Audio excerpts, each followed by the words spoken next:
सत्यम music Chhattisgarh हर दिल की आवाज को लाइक एवं सब्सक्राइब करें।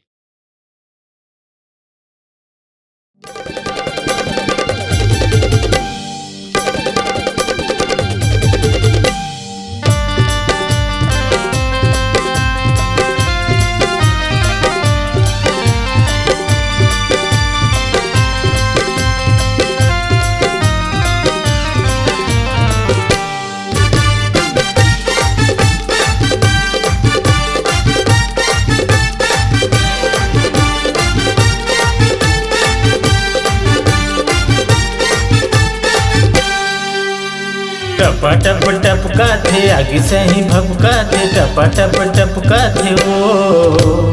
टपा टप टपका थे आगे से ही भपका थे टपा टप टपका थे वो खोला वो राम भाई टपा टप टपका थे वो खोला वो राम भाई टपा टप टपका थे वो टपा टप टपका थे आगे से ही भपका थे टपा टप टपका थे वो टपा टप टपका थे आगे से ही भपका थे टपा टप टपका थे वो खोलना वो राम भाई टपा टप टपका थे वो खोलना वो राम भाई टपा टप टपका थे वो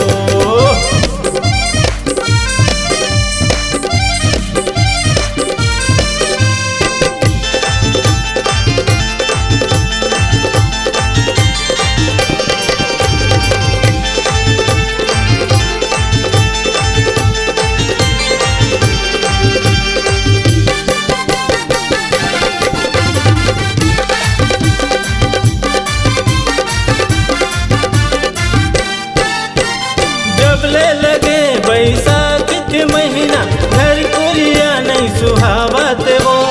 माया पीरित के फीलिंग वाली बात नजर नहीं आवते वो अरे बात नजर नहीं आवते वो अरे बात नजर नहीं आवते वो जब ले लगे बैसाख के महीना घर कुरिया नहीं सुहावत वो माया पीरित के फीलिंग वाली बात नजर नहीं आवते वो गर्मी के दिन में झर झर झोला गर्मी के दिन में झर झर झोला घर आगी कस भबका थे वो भबका थे वो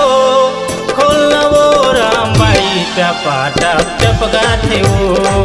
खोलना वो राम भाई टपा टप टपका थे वो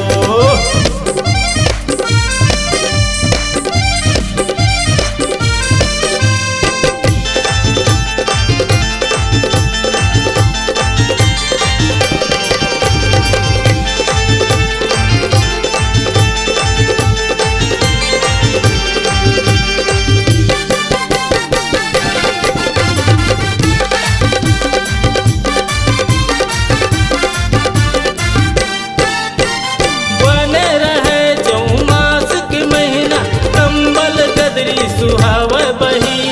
दोनों झराहन कथरी भीतर माँ अरे बड़ मजा आवे बही अरे बड़ मजा आवे बही अरे बड़ मजा आवे बही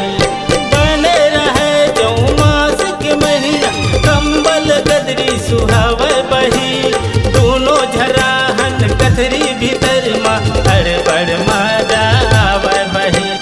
जब ले लगे बैसाख के महीना जब ले लगे बैसाख के महीना तर तर पसीना बोहावा थे वो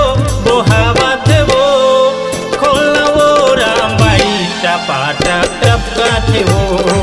खोलना वो राम भाई टपा टप टपका थे वो टपा टप टपका थे आगे से ही भपका थे टपा टप टपका थे वो टपा टप टपका थे आगे से ही भपका थे टपा टप टपका थे वो